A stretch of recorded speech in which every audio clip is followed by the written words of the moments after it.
Today's Manna. 가스펠라이프 철치 데니얼 김 목사가 보내드리는 시간입니다. Hello to the friends and family of KCBS. My name is Daniel from Gospelife Church in Chicago, and welcome to today's Manna. You know, from today, we're going to be sharing in a new series called Rooted. For 7 different sessions, we're going to be talking about how important it is for us to be rooted in the heart of God. And the first day we're going to be talking about here today is a topic of trust. Trusting is something that you grasp on, having faith on when you can't see the path.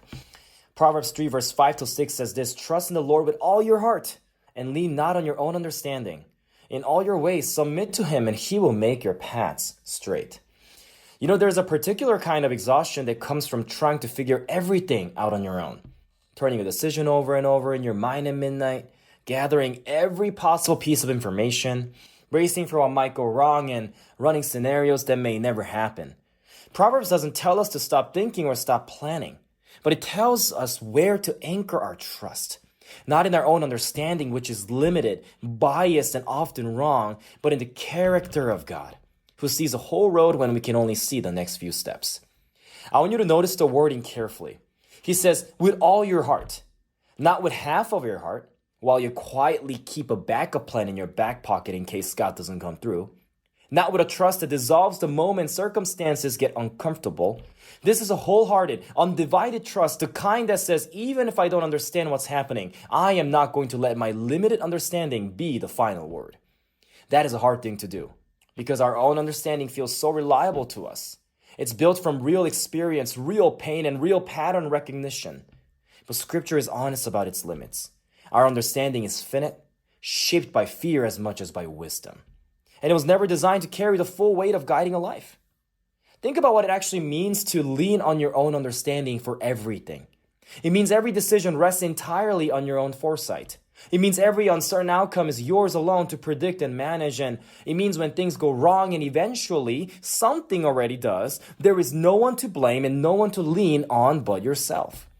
That is an enormous isolating weight to carry through life. Proverbs 3 offers something radically different. A redistribution of the weight unto someone whose understanding has no limits at all. I want you to consider Abram in Genesis chapter 12. You know, God's instruction to him was almost absurdly vague by human planning standards, where he says, "Go from your country, your people, your father's household to the land that I will show you." Not here is a land, here's a route, here's a timeline. But God says, "Go, and I will show you." Abram left an entire life of certainty, his home, his family, his inheritance, his resource, and predictable future to follow a promise with almost no details that are attached. And that is what trust means when he says, with all your heart. Not trust because a plan was clear, but trust because the one giving the plan was trustworthy, even when the plan wasn't. The second half of the verse is easy to skim past, but he says, "In all your ways submit to him." This is not a call to stop making decisions and simply wait for lightning bolt clarity, but rather this is a moment where submission means something closer to acknowledgement. Inviting God into every area, every decision, every relationship, rather than compartmentalizing your life into the parts that you pray about and the parts you've decided you can handle yourself. All your ways leaves nothing out. Your finances, your health, your parenting, your career, the relationship you're not sure about, the diagnosis you're scared of, the choice you've been putting off making. And notice the promise that follows. It's not saying he will make your fears disappear or he will make everything easy. It's he will make your paths straight. Crooked, uncertain, winding paths, the one we can't see around the bend of becomes straight, not because the terrain changes, but because God is actively directing the steps, even when we can't perceive the direction ourselves. Which is why the psalmist writes this in 37 verse 5, something that's identical. He says, "Commit your way to the Lord. Trust in him and he will do this." The doing is his. The committing is ours. Here's something that I want to encourage all of you here today. I want you to think about someone who's walking through a dark and unfamiliar room, holding the hand of someone who has walked it 1,000 times before and knows exactly where every obstacle is. You know, the walker does not need to see the room to move forward with confidence. They need only trust the hand that is holding theirs. And that is what trusting God looks like.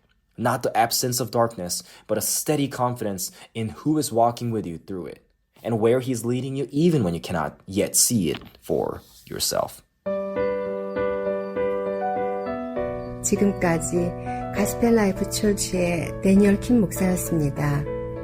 성경이나 예수 그리스도에 관해서 더 알기를 원하시는 분은 시카고 기독교 방송 전화 847-583 영원 구원으로 연락 바랍니다.